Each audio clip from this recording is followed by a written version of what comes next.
Hi everyone, good morning, welcome. I can see people starting to join now, so we might give it a few seconds as people just log on and get all their technology sorted, but really excited for you all to be joining us. For those of you who I haven't met, my name's Alicia McDonald and I'm an investment partner here at Airtree. At Airtree, our mission is to write the first check, integrate ideas that will go on to become household names. And we all know that's no easy feat. The startup journey is a bit of a roller coaster, and part of our job is to make that journey a little bit easier, remove some of the obstacles along the way, and hopefully make that journey a little less bumpy.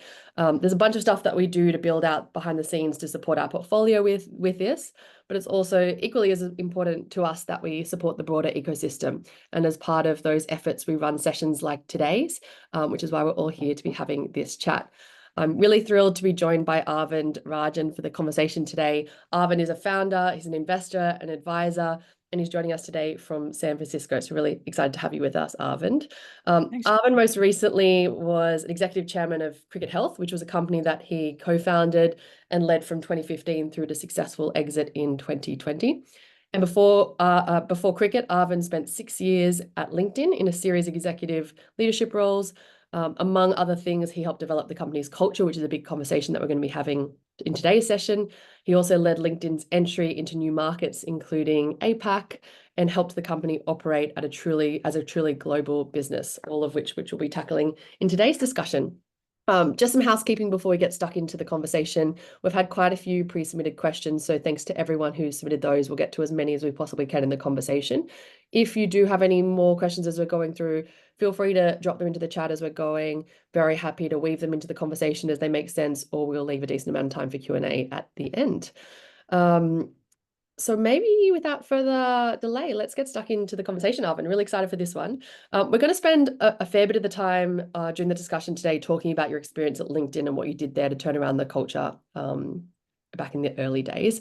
But first, we'd love to hear about your career journey prior to that point, some of the experiences that shaped the importance that you placed on company culture from there and influenced the way that you approached it later on in your career. Sure. Well, first of all, Alicia, thanks for having me. It's really nice to meet all of you. I have a soft spot in my heart for Australia, given that I spent a lot of my time down there working with you and Dave and Cliff and building an organization. So I really valued my trips down to Sydney. I miss it so much. We'll have to get you back. So in terms of my journey, so I've spent most of my life at startups building companies. So beginning, I had like 18 months at Boston Consulting Group, but after that, it was startups from then on out. Which showed up in my bank account because I basically was essentially broke by the time I was in my late 30s, because being at a startup is not usually a great way to make money, as I've discovered, unless you're lucky. And I've been fortunate enough to be lucky a few times since then, but it was a long journey. What I would say is that, both that a company called Selectra that I was part of building, and then a later company called Grassroots, we really made culture to be at the center of the way we ran our businesses. And I think while Grassroots, as an example, which is my job just prior to LinkedIn, while the company itself really wasn't a big success. I mean, there was an exit, but it was at best a single. I think what I was really proud of is during the last sort of 6, 7 years of the company, when I think we really had the organization nailed, I don't think we had a single regrettable loss of personnel. Not a single person left the company that we wanted to keep. And during a time at which we never had more than 12 weeks of cash in the bank. In fact, sometimes we had 6 or 4 weeks of cash in the bank. And we were incredibly transparent with how much money we had. I had company meetings every month where I shared our financials. But because people believed in the company and what we were doing, and they had confidence in us, everyone stayed because they liked working there. And I think that showed me what having a strong culture could mean for an organization. It feels like there's a high degree of trust there as well. Like for an employee for you to be transparent that you're down to 4 to 6 weeks of cash, and then people still stay, you don't have one regrettable churn, is a pretty amazing level of trust that you've built.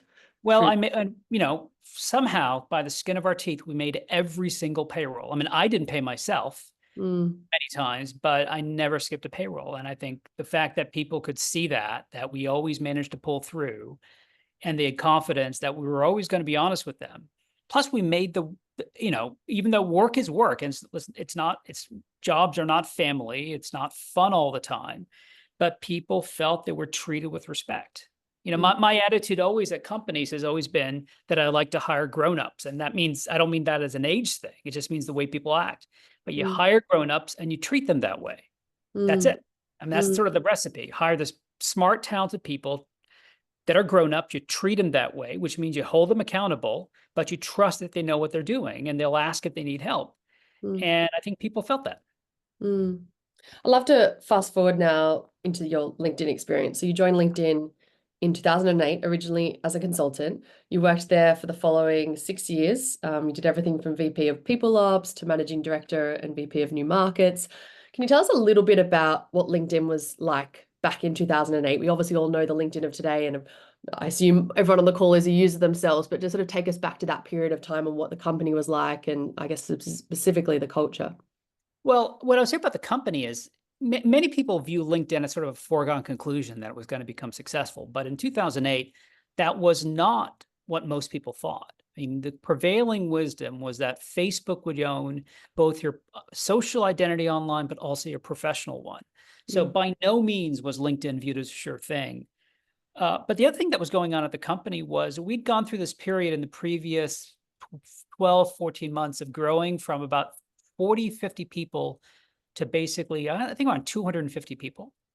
And that mm, was a big trend change. And I think a few, and I guess the bottom line, it was a pretty awful place to work, to be honest. And I think there were a few different things going on. Number one, we had gone through that transition without a lot of alignment around what the company really stood for and what it meant to be at LinkedIn. So there was never a discussion of what the values of the company were and why everyone was really there.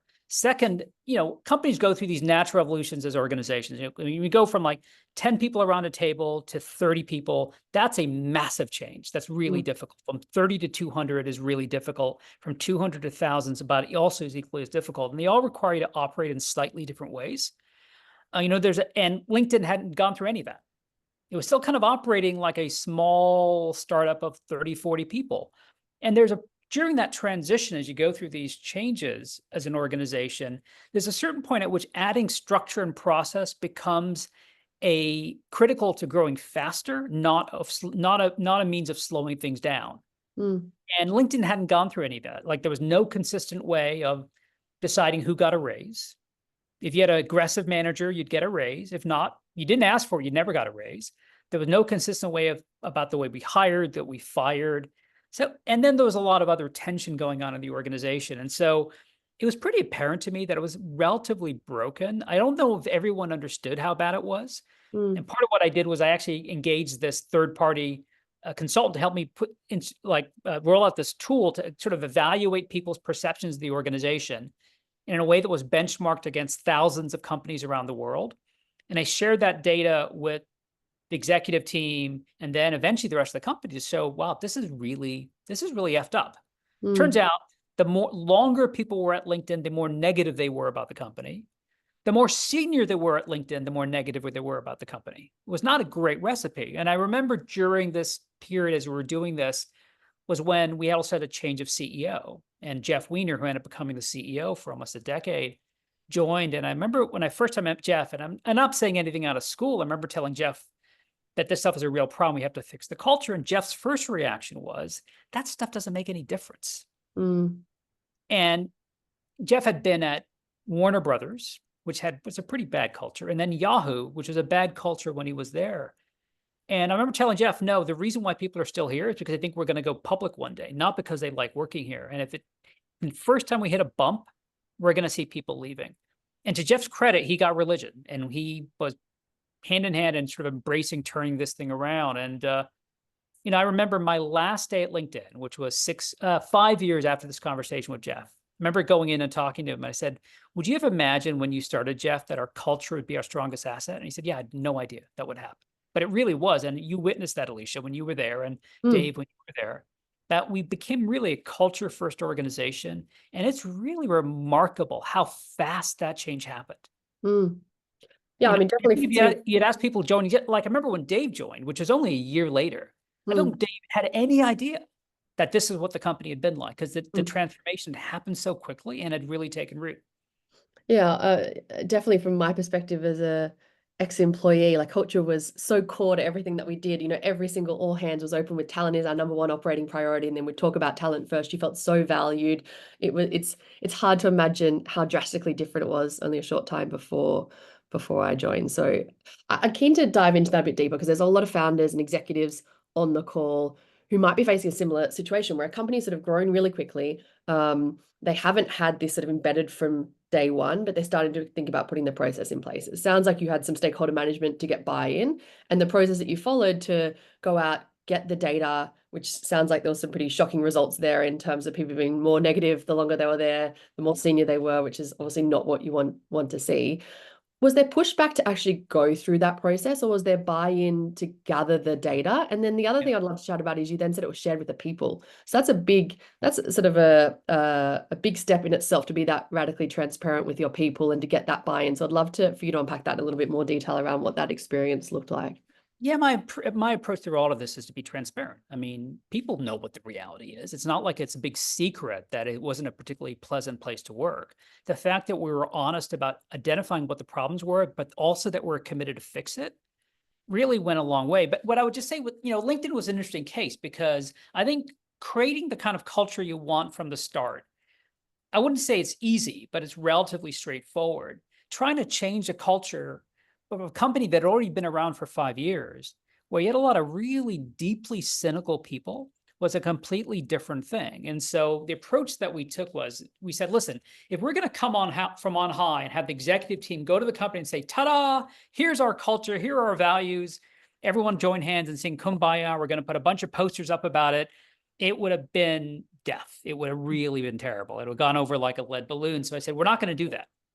So what I did was I first met with the exec team. We all discussed kind of what kind of culture we wanted to create at this company. And we had put some stuff down on paper. And then what I did is I went to all the directors at the company. At that point, there were about 40 people, director and above, who were really a cynical bunch. And I said, okay, you know what? You guys are complaining all the time about this company. Okay, who wants to be part of fixing it? And one of those people, by the way, was Dan Shapiro, who is now the COO of the company. And I asked, who wants to volunteer to be part of this? And about, I think 10 people volunteered. And I said, okay, great.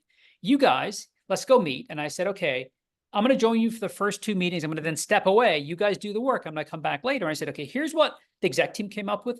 Let me give it to you. You guys can throw it away if you want, but here's a starting point. And I said, let's go through an exercise. At first, let's be aspirational. Talk about what you've always dreamed the place you wanted to work would be like. Let's talk about what that looks like and what it feels like. Let's talk about the things that have made you really frustrated in your job here at LinkedIn or anywhere else. Let's put those on a piece of paper. And then let's use that to shape what we want this company to be. It has to be rooted in the DNA of LinkedIn, but it needs to also be the sort of the best version of ourselves. So they came up with something. They met over like 6 to 8 weeks. And then I took their output. Then I met with Jeff, the CEO, but also importantly with Reid Hoffman, who really was our chairman and really the founding leader of the company. And I said, okay, does this resonate with you? Does this feel authentic to who you think you are? And we ended up with something that we felt good about. And then we basically had a company meeting. And I said, okay, I need you, Reid, who isn't really present in the company much anymore, to lead the meeting, because it has to feel like it's coming from you.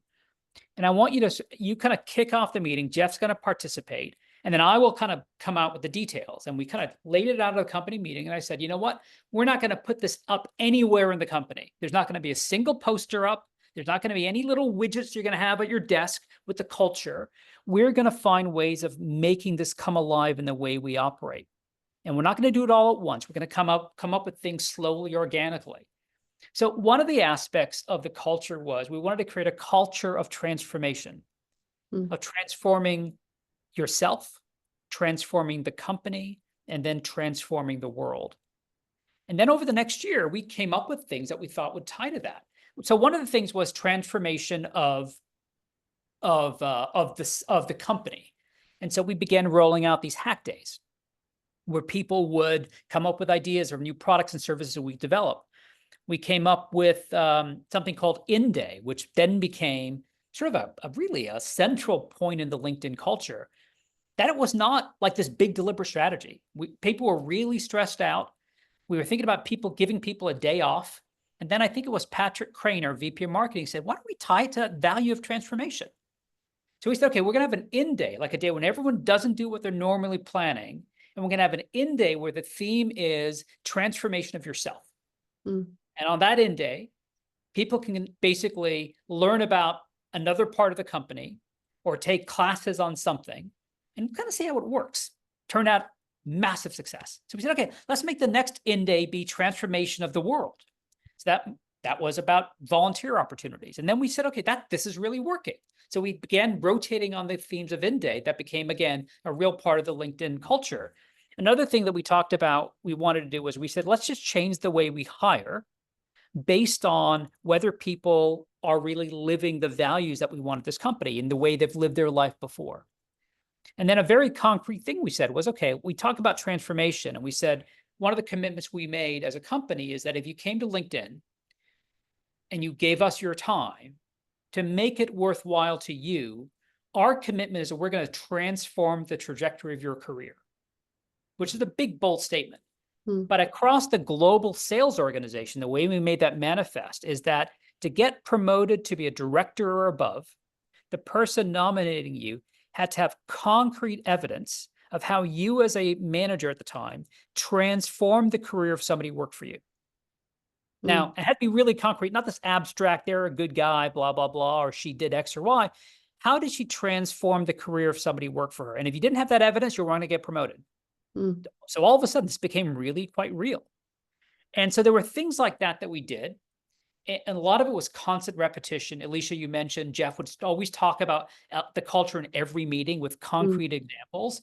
So slowly, organically, we began infusing this in the way we operated to the point that, because remember, we were still growing. We went from that point that we rolled this out to a year later having 300 new people. And so they didn't even know what the old thing used to look like. They only knew this new company that had just joined and what way people were operating. And so it became deeply embedded in the way the company did its business. And I think what I was really proud of over time, and I think even after I left, was as we grew in scale, I think the culture grew stronger, not weaker. And you talked about that process, like that isn't an overnight process to go, okay, we have a problem here, let's operationalize this in the business. That is like if you had to put a timeline on that journey for when you started to roll out these initiatives and get buy-in and it's authentic, it's not something that you're just switching a light switch and everything changes overnight. How long did that process take till you felt like the culture was in, or maybe you even had data to actually check that the culture was in the place that you needed it to be? So to be honest, I would just say within a year, it felt really different. I mean, it was remarkable how different it was. I mean, a few things we also did. I mean, I remember the first one thing when I got to LinkedIn, nobody was ever let go. I mean, boy, there were some people who should have been let go a long time before, but we just didn't have a culture of that. So we began, I was head of HR. I began doing that. And I remember the first two senior leaders that one of our members of our executive team was having some issues with them. And I talked to him. This was actually Mike Gampson, who was a global head of sales. They were two leaders that were the highest performing leaders at the company. And Mike felt they weren't operating in a way that was consistent with the values that we were talking about. And we let them both go. And there are things, and of course, we didn't tell anyone why they were let go, but I think people in the organization saw that and they realized we were serious about it. They weren't operating from a position of respect for the people that worked for them. And we said, we're not going to tolerate that. We're going to move them out of the organization. The fact that it happened, I think, sent a clear message. So short answer, Alicia, I don't have any good data on it. What I do know is, I think for everyone at the company, I think it felt over the course of a year, it felt like the change had sort of taken root. And and there's sort of no looking back from there. I love what you said about sort of you're not plastering it all over the walls and on the desks. It's like you're operationalizing the business and living it, and then making tough decisions like letting top performers who aren't living by the culture and values go. Like that sort of sets the standard and sets the example, and then makes the actual, the initiatives a lot more authentic and easily be adopted by everyone in the company, which is what we need to make something like this successful. Well, I think at LinkedIn, we actually I think it's changed now, but for the course of like 15 years, we actually had a different statement of values than culture. We talked about values as the principles by which we make decisions, and culture as a representation of who we are and who we want to be. So we Mm, had two sort of separate things. mm, And I think LinkedIn has now since combined them into one core idea. But mm, I talked about the culture of transformation. The other, that's sort of almost the most important part about our culture.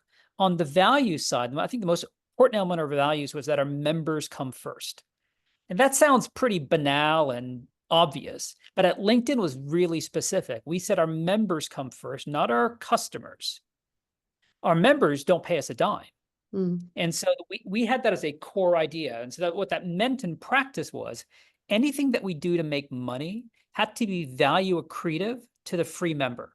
mm. And that we weren't going to do something to make money that wasn't beneficial to the free member. So that was a really helpful rubric through which we passed sort of every key revenue making decision.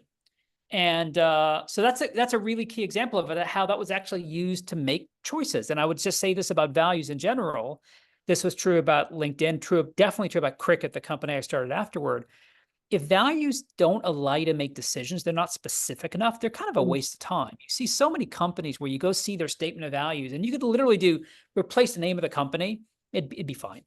Mm. A bunch of sort of pablum about we all work, we don't tolerate all the usual stuff you see. I'm not going to go through the Yeah. list, but so much of the stuff you see on statement of values, I'm kind of like, well, that's not particularly helpful. We all work hard and we make hard Mm. decisions, blah, blah, blah. So the key for every one of the things about your values are they've got to be specific enough. They can help you make choices. Otherwise, they're a waste of time. Mm.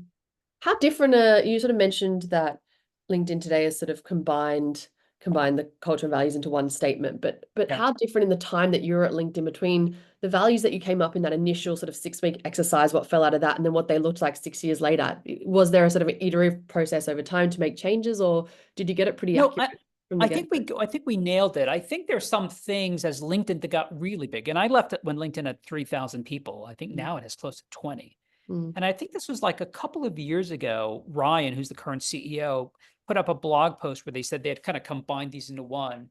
And I can't remember the specifics about it, but I do think that there were certain things when I was at LinkedIn that were almost implicit that didn't need to be articulated in a set of values that mm, I think as the company grew needed to become a lot more explicit. mm.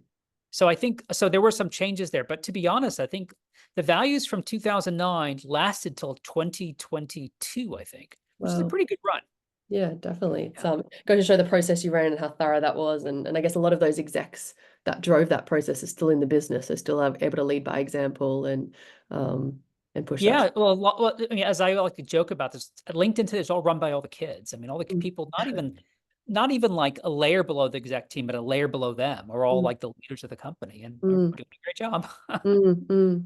The other thing I'd love to touch on and relevant to a lot of people on the call, so a lot of businesses growing out of ANZ end up having global go-to-market spread all around the world, often in the US, and they're building remote teams as they scale that.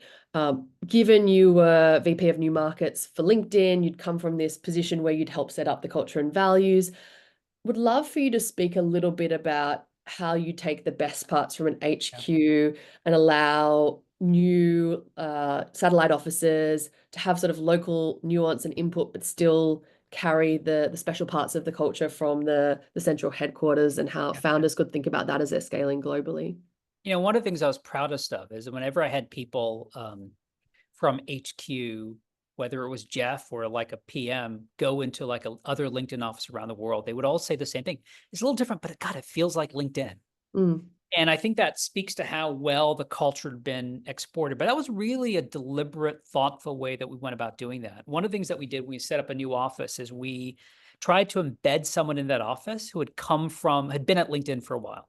mm, Ideally had been at HQ or had been in another market that had gotten to scale. So they knew what we were talking about, right? They could become almost the culture czar in the office, not because of that as an official role, but they sort of lived in and imbued in. So we really carefully selected people that we could embed when we opened up a new market. But our view was these values that we stand for need to be true for the company wherever you are. Doesn't mm, mean that there aren't cultural nuances that need to be taken care of. I mean, I think LinkedIn Mumbai was different from LinkedIn Stockholm, but at the end of the day, it still felt at its core the same thing. mm, But it really came down to, I think, two things. Number one, again, embedding some people from HQ in the organization or from a bigger office into new markets. But the second thing is that so much of it depended on hiring the right leader. Mm. We were very lucky that for the most part, we hired people who really lived and breathed the values. You saw that with Cliff Rosenberg, who ran ANZ for many years, and Hari, who ran APAC for a long time.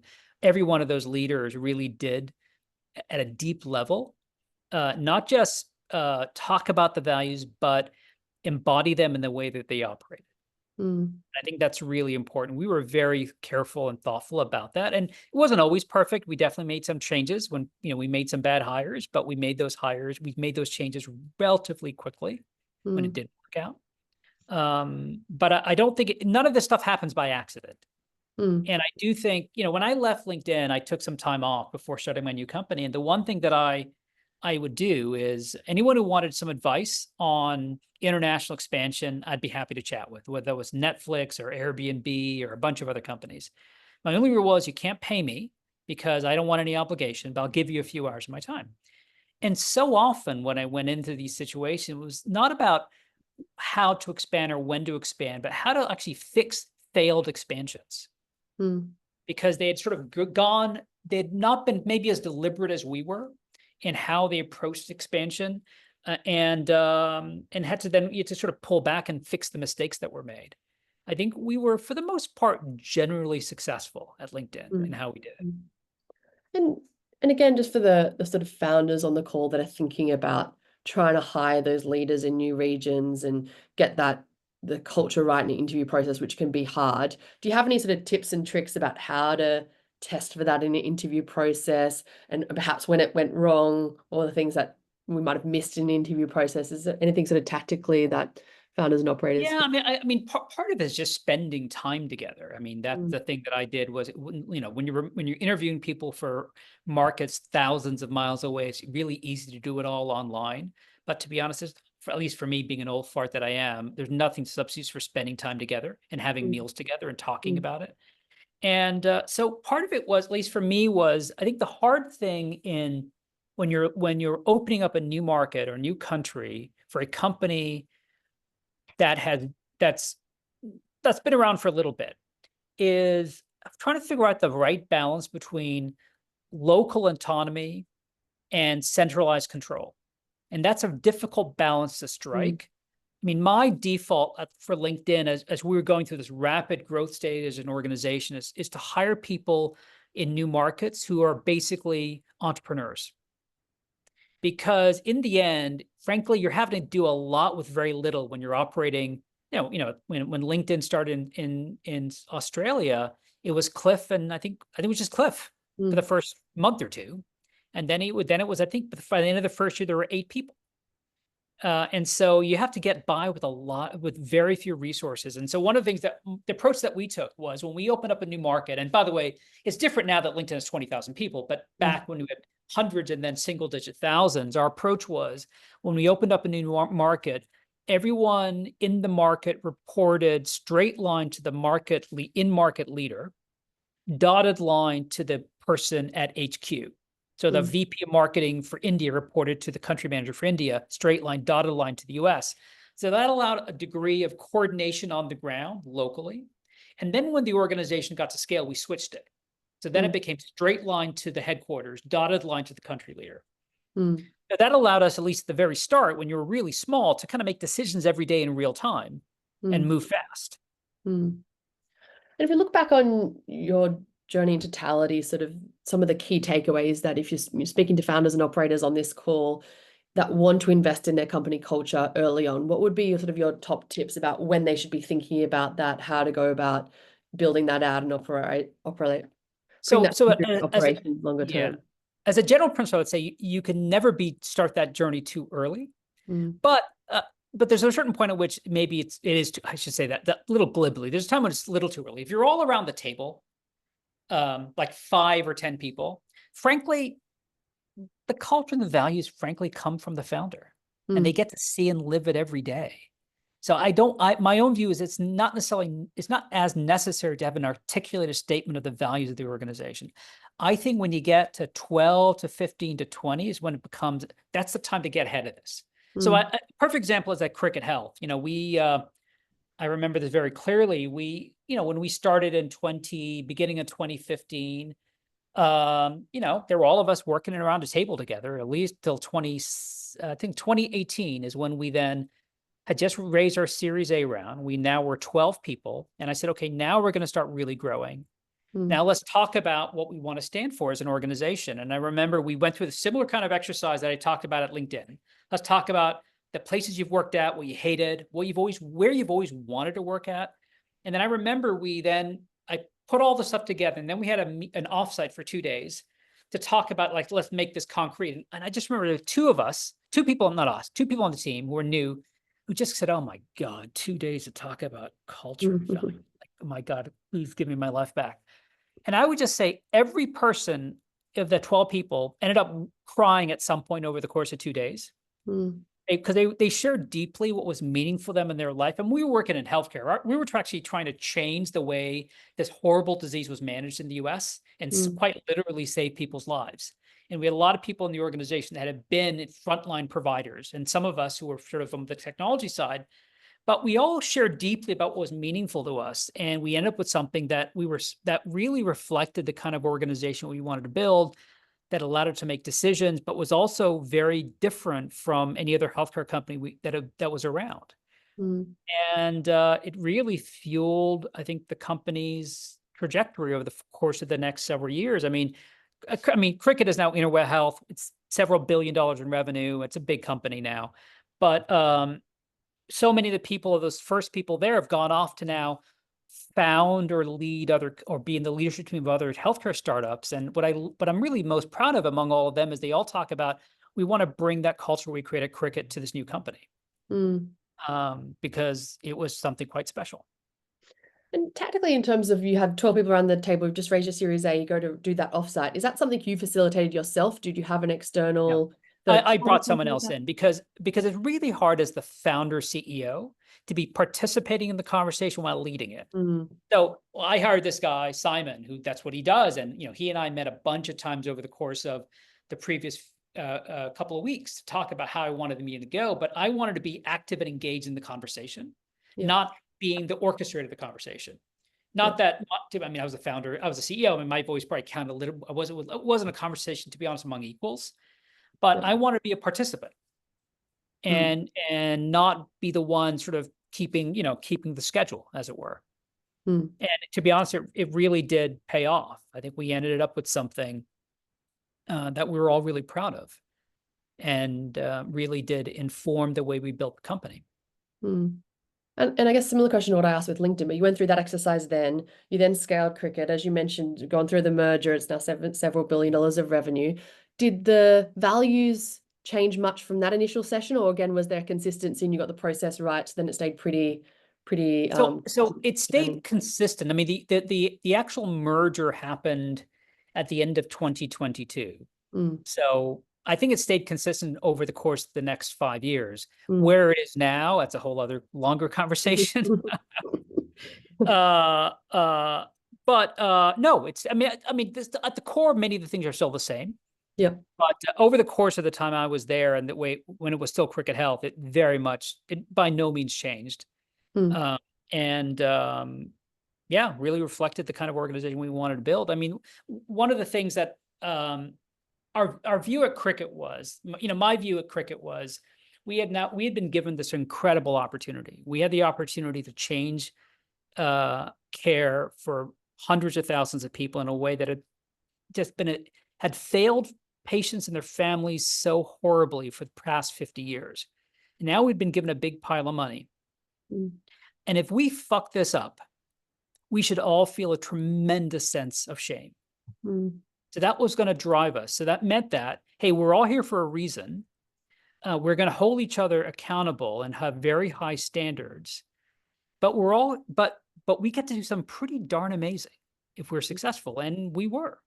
So that's why it's the thing I'm the proudest of that I've ever done in my life. mm. It's incredible, and it's great, amazing to see sort of these career experiences, and you can build on that and then put that into practice for your own business with cricket, which obviously gone on to be incredibly successful and have a huge impact on lots of people's lives, which is something you should be incredibly proud of. We've got a lot of questions that were pre-submitted, as I mentioned. I think one final one from me, would love to sort of summarize any of the lessons you might be willing to share that you learned the hard way through this process. You sounds like you had quite amazing outcomes in both LinkedIn, and like I said, I personally, as an employee for a number of years, felt the benefits of your hard work on that, and the effort you've made at cricket to put those learnings into practice. But is there anything when you look back on that journey that you think, oh, we didn't quite get that right, and we learned that the hard way, that this is how we should do it next time, and you put that into practice when you ran your own business? Yeah, it's a fair question. I mean, I've made every possible mistake on earth, so it's not like everything worked out well. I wouldn't say. I think what I would just say is that in terms of culture, I think we got most things right at most places I worked. Mm, I think the lessons I've learned the hard way over time is just around the realities of building a startup company. And almost every company I've been at, I've had this kind of a bizarre career in that every single job I've had has been in a brand new industry that I know nothing about. mm, And so I've had to learn from scratch, whether it was healthcare or social networking. I worked many years in politics. Anytime I've entered a new industry, you always hear the same thing, which, this is a different world. You don't know anything about this industry. And there's always a tendency to argue where people tell you you need to value experience over talent. And I learned at Cricket Health, every time I hired someone based on experience instead of raw talent, it ended up being a regrettable hire. I would say, with the exception of clinical delivery, like, boy, experienced nurses are incredibly valuable. You don't want to freelance there, right? But almost everything else, talent always wins out over experience. And I've learned that over and over again the hard way. mm. Yeah, I think that's something that I'm sure a lot of people on the call can relate to. Yeah. The only other thing I would add to it, again, this is all basics of running a company. But the other thing is, there's every single time I have hired someone because I felt pressure to hire them quickly, I've regretted it. Mm-hmm. So, boy, I mean, my belief has always been you hire, it takes time to hire the right people. And if they don't work out, you move them out quickly. Mm. You move them out quickly, but respectfully. Mm. You're doing no one a favor by hanging on to someone who isn't delivering. Mm. And you're doing yourself a disservice, you're doing them a disservice, you're doing the company a disservice. Yes. Yeah. And then that has flow on effects to culture, and then Completely. Everyone who's a top performer who sees that person sticking around. So it ties in nicely to some of the questions that we've had pre-submitted. So I'd love to get stuck into a few of those. We had one submitted from Lawrence. I'll just read it out here. So, people are afraid of confrontation and confronting situations. What's your view on radical transparency and candor in the workplace? So my general view is typically radical transparency and candor in the workplace often gets translated to an excuse for people to be assholes. Mm. And I remember this at LinkedIn. We had a lot of conversation about this in our values, and because I think the way we parsed this was, he said, we want people to be open, honest, and constructive. Remember, the adding and constructive was really important, because, many of us had been at companies where, basically being transparent just gave people an excuse to engage in awful behavior. Yeah, I mean, there's a lot of discussion, like some companies commit to transparency where they literally make everyone's salaries transparent. And Yep. I've actually never, I'm not a huge believer in that. I mean, let me put it this way. What I would say is, if it works, that's great. I don't think it is necessary to have salaries be transparent in order to have a company with where people are being honest and constructive honest and open with one another. I think again, it begins from the top. You address hard issues when they come up.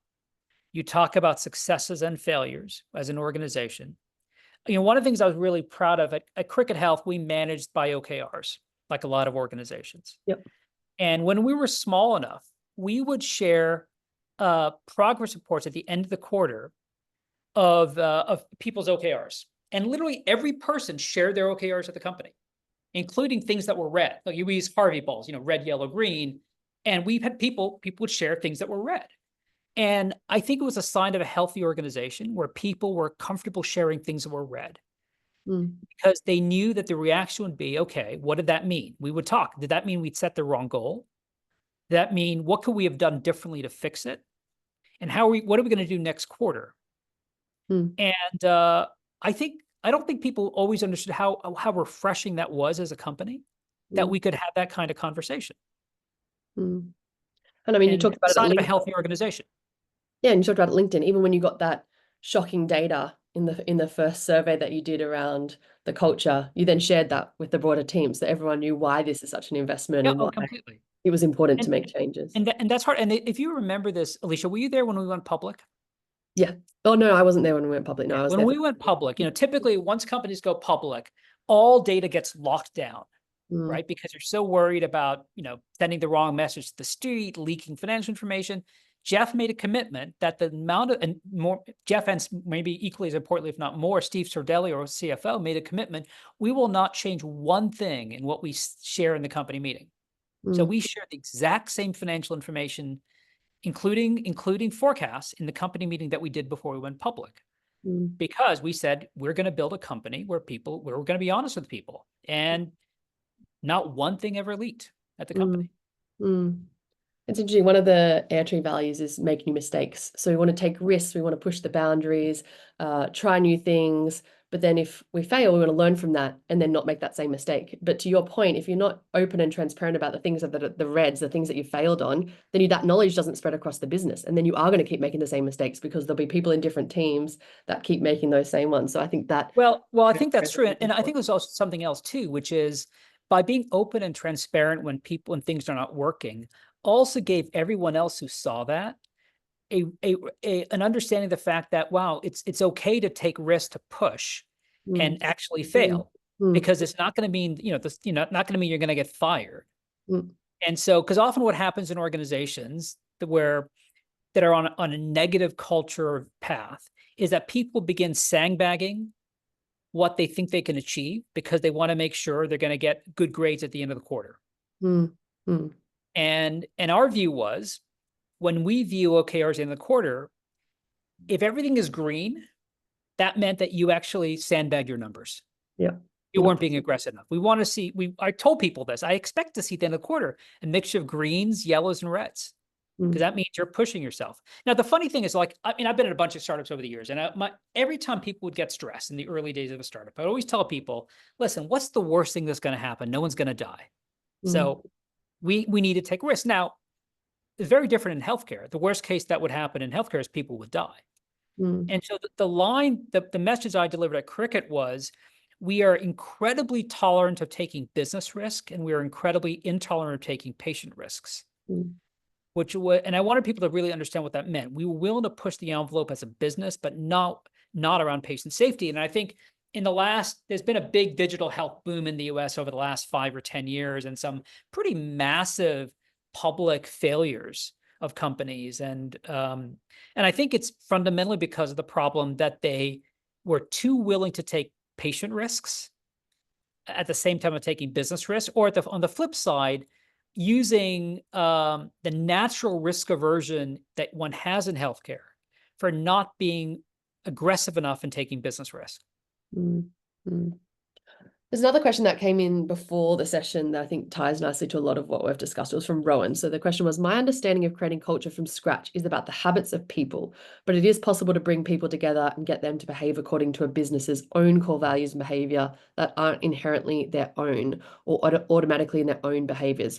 For example, valuing speed over perfection. So you sort of talked about this process where you got together, you formed where the sort of aspirational values of the business were, where everyone saw the business going, what they should be, and then formulated it on the back of that. I guess this question is getting to, if there's individuals in the business where their own personal values are misaligned with those corporate values, how that plays out longer term, and have you seen people change where they might, be a perfectionist and then the company values speed over perfection and they have to shift? The answer to all of that is yes. And that, yes, I've seen people shift their behavior over time, but I've also seen fundamental misalignment and which isn't fixable, and you move people out of the organization. I mean, I think over time you end up trying to hire according to the values that you want. Yeah. And part of what we looked for in interviews was to look for attributes, things, ask questions that would give a sense of what their own personal values were. I remember like a long time ago, at LinkedIn, and this might have been 2008. When I took the job to run HR, I basically said, okay, I'm only going to do this for 6 months. Turned out to be a little longer, but my goal was to get out of that job. But I remember interviewing a bunch of people. One of the people I interviewed was someone from Apple, one of the senior Apple leaders. And he said, what we do in interviews at Apple is we want people to have, we want to look for things in someone, either in their personal, professional life, which shows that they're an incredible perfectionist. It could be like that they were assembling an antique car in their garage, or there's something they were or they were a potter. We wanted to find people that were really deeply passionate about something, because those are the people that we want in our company, which again, it makes all the sense in the world when you know Apple. Yeah. So they were looking for things, right, that would give them a sense that these are the kind of people that would work well within the culture that we wanted. And I think that's a big part of it. Like at LinkedIn, I remember this when we were looking to hire sales leaders. A big part of I remember, if you remember Fayon, who now runs APAC for LinkedIn, I remember in her interviews, and one of the things I looked for all sales leaders was when they talked about their successes, they talked about success of the people that work for them. Because as you know, sales leaders don't sell anything. Their job is to manage a team to sell stuff. And I remember Fayon, when I asked her what she was proud of, she was proud of the people that worked for her. And for me, that was a sign of a great sales leader. Yeah, so I guess when you initially put those values into place, there may be some misalignment. Some of those personal misalignments you can't be solved, others you can see some change. And then from that point on, you make sure it's built into your hiring process, into your promotion process, and that just gets embedded into the That's right. And as soon it takes a life of its own. But the reality is there absolutely be cases where you've got people, no matter what they say, their behaviors do not reflect the values that you want in the organization. And your job is to then move those people out. There's another really interesting question, sort of from a totally different angle, from Kate, that was submitted before the session. So the question was, do you have any tips for investors? So let's say this can be VC, angel, I know you're an investor yourself, to help identify a business's culture. It's hard coming in as a third party and during a compressed timeline when undergoing DD for an investment opportunity or exploring an M&A opportunity. So what are those sort of signals that you can get around culture, and how can an angel investor or VC investor try to unpack that from the outside? Well, a couple of things. First of all, one of the things I want people to fully embrace is the idea that there can be very different cultures that can be successful. I mean, at LinkedIn, when we were developing our culture, we actually made that in some ways consciously to be different from the Oracle culture, which was then the Oracle culture here in Silicon Valley got then replicated in a whole bunch of companies that kind of were offshoots of Oracle. And we wanted to build something that was very different from that. And listen, all those companies that had the Oracle culture, including Oracle, are often spectacularly successful.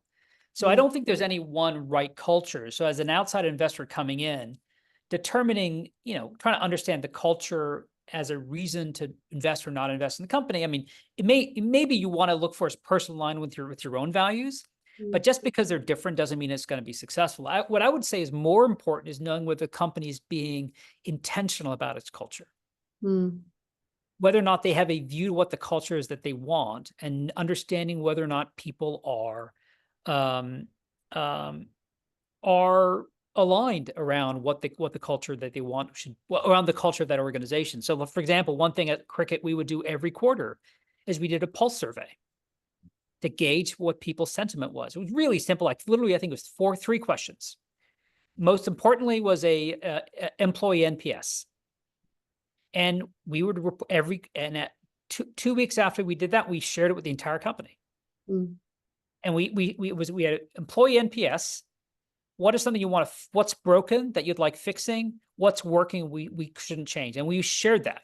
And we said, okay, here's what people said is not working. And then our job was, what's our action plan to deal with it? And then we monitored our success against that every quarter. So I would look for that. Do they have a culture? Do they have a culture that they're being intentional about, or a set of values? How are they measuring their performance against that? And is there any way of holding the organization? Are they holding the organization accountable as leaders for the culture that they say they believe in? No, I think that's really important. There is no one size fits all with culture. It's just more, do you have that alignment? Is everyone moving in the same direction and working really effectively as a team? Another question that we got from Rachel was how can you transition a culture from one being focused on pleasing people and maintaining happiness to one centered on driving high performance? And maybe to add to that, you spoke about some examples at LinkedIn where there was high performers who weren't aligned with culture that you moved out. How you see the other examples playing out where you've got someone who's living and breathing the culture and values, but isn't delivering from a performance perspective, and how you deal with those kind of situations. Yeah, I guess what I would say is the following. I think if someone is living and breathing the culture and values, it all depends. I guess my view is that ideally your values speak to delivering for the speak to delivering Mm, for the business. yeah. There absolutely can be people who are great sources of camaraderie and cheer in the organization, but Mm, aren't delivering. But my view is part of your culture should be, okay, we want to get to this goal, whatever, we want to achieve the vision and mission of the company. yeah. And we want people aligned around that, and people that are not delivering what you expect of them aren't good cultural fits. I mean, Mm, I guess what I would just say is I don't think I think some people view that companies need to be either need to focus on. I think the question was framed as companies that where the focus on pleasing people versus being mm, high performance. yeah. My view is I don't think those are two extremes. I mean, I think you can Mm, have an organization that treats people fairly, treats people with compassion and more importantly, respect, but also has high expectations of people. mm, And that people should have high expectations of one another. yeah. And I think the There's phrase, there's build that into the values, build that yeah, into I performance remember this expectations. we worked at Cricket, worked in kidney disease. Mm, And one of the biggest players in the globe in kidney disease is a company called DaVita, which is a multi-billion-dollar company. And DaVita used to make a big thing about their culture being one of, hey, we don't put our patients first, we put our employees first. mm, Because their view was if our employees are happy, well, then that will mean that we deliver better patient care. And my view of Cricket was that's completely backwards. mm, Every single person goes into healthcare because they want to see an impact on the lives of their patients. So we focus on patient outcomes first, not on our employees. Because mm, the reason why people get burned out in healthcare is not because they're working too hard, not because they're not being paid enough. They get burned out in healthcare because the rapid disconnect between the work that they're doing and the impact that they're having. And so our view was it's not about employees first, it's patients first. mm, And out of that will come satisfaction. If we mm, get to see that the work that we're doing is having this transformative impact in literally saving people's lives. mm. And did you see that play out in sort of your, uh, regrettable churn in your employee base at Cricket, taking those learnings and sort of putting that into place, putting the patient first? Did that play out in terms of the sort of employee satisfaction? Absolutely. Yeah. Yeah, very much so. I mean, yeah, I mean, and what I'm really pleased with at Cricket is not only did we have that impact, but basically another 5 or 6 companies essentially copied our model, raised billions of dollars, and are doing the same thing, which is great. I mean, I think Mm, the model of kidney care in America today is very much the model that we were pioneers in now 10 years ago. mm, mm. No, 9 years ago. There was another question submitted beforehand from Venetia. And it was interesting because you mentioned age before, so it sort of pulls on that thread. The question was, what are some leading practices for managing workplace culture across multiple generations? So I'd love you to sort of share what you saw at LinkedIn, but also Cricket more recently around building culture when you do have a range of generations in the Yeah. business and to navigate that. Yeah, it's a fair question. I remember very distinctly, like in 2010, we brought in a consultant to help us learn how to speak to people that were millennials. Mhm. And how it was all about how to manage millennials and how that's different. And again, this is at a time, again, we're talking now almost 15 years, more than 15 years ago now, when millennials were just sort of all I think at that point entering their late 20s, 30s. Now they're the people running all these companies, but at the Mm, time it was relatively new. So I don't want to be dismissive about the fact that there are challenges sometimes in the way you communicate with people of different generations. I mean, the stereotype of my generation, Generation X, is you give people in Gen X assignments and you don't bother them, mm, and they will come and if you ask them if you ask them questions along the way, they get annoyed. They just want to be done and come back with results. And versus, I think people who are younger want to be a lot more collaborative and want constant feedback. which is very, very different. So I don't want to be dismissive of the fact that there are challenges that requires managers to develop a different set of skills. I guess what I would just say is, for one thing, it requires people that are managers to understand that, people are different today than they were before, and you've got to learn how to adapt your management style to be reflective of that. But I think at its core, I still think everyone wants the same thing. They want to work at a place where they feel that they're treated with respect, where they're being listened to, and that, they get to do the best work of their life. I mean, my view is, again, when I was at LinkedIn, my view was the job of HR was really simple. It was really only to do two things. It was to bring in great talent into an organization. Second was to create an environment where they have all the tools to do the best work of their career. That's it. And it's really simple, regardless of how old someone is or what their role is. Or you want to hire people where you hire smart, talented people, you treat them with respect, you hold them accountable, but you give them tools to be successful. And I mean, it's all relatively simple. You talked about sort of transforming people's careers and how that was a big part of the way that LinkedIn operated, and something that I found as an employee really special and unique about the way LinkedIn talked about transforming people's careers was this concept of next play. Can you talk a little bit about that and how that was built into the business? Because I think that might be very relevant to younger generations that are moving around a lot more in careers, and how founders and HR leaders should think about building that into. Yeah, I mean, I remember the first time we began talking about this idea of next play at LinkedIn was when we went public. I remember Jeff talked about it right after the day of the IPO, where he said, look, you know what? Okay, we went public, great, it's done. Now let's focus on the next thing. And, building that, right? Like, you don't take time resting on your laurels. There's always another hill to climb, and you want to make sure people are focused on what comes next, not just way down in the past. But I think there's even another idea behind LinkedIn that LinkedIn had that was maybe even more transformative. And it was an idea that Reed had that was in his book. We referred to like being at a company as a tour of duty. Yep. Like when people join a company, they're signing up for a tour of duty, typically 2 years. This is the Alliance? Pardon? This is the Alliance, the book? I don't know what book it was. Might have been the Alliance. Read a bunch of them. But the idea was that, you're going to sign up for tour of duty. It's going to be like typically a year or 2 years. And then our job at the end of that period was to give you a reason to stay, to sign up for another tour. And if we can't give you a reason to stay, that's perfectly fine. You can go off on the next thing.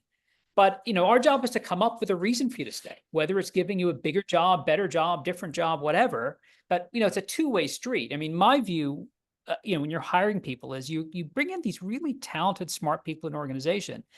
You have as much an obligation to them as they have to you. Your job is to make this, your role as a leader is to make this job worthwhile of their time. And if you can't do that at the end of their first tour, great, let's part, respectfully. What I liked about that at LinkedIn was, at least from my experience, the way it played out was you could have conversations with people who are thinking about leaving. Because in the end, you realize no one's coming to work somewhere for the rest of their life usually. They're going to leave at some point. So why not have an honest, transparent conversation about it? Hey, you know what? I'm thinking about doing something new. And so, if you create the space to have the conversation when people aren't afraid of having it, well, it may be, in fact, that we could give you something new that's going to equal or match what you have elsewhere. One of the things I find really frustrating when I talk to people, I often give people advice, is people come to me and go, hey, I'm thinking about leaving company X to do something different. I said, have you told them that? What do you want to do next? Well, have you asked them? Because my guess is, if you're really valuable, they'll try to make that happen for you rather than lose you. And if they don't, well, great. And maybe you want to leave for other reasons, but at least have the conversation. But what I thought we had at LinkedIn was a culture where you could have these healthy conversations. Yeah. And I mean, I definitely experienced that as an employee. So I think it's a really nice takeaway to finish the conversation on. I know we're at the top of the hour, and I'm sure I can speak for everyone on the line to say this has been incredibly insightful. So thank you so much for your time, Arvind, and for sharing your incredible experience with us. And I'm sure a lot of founders and operators on the call got a lot out of it. So thank you so much. And thanks everyone for joining today. Hope you enjoy the rest of your day, and we'll chat to you again soon.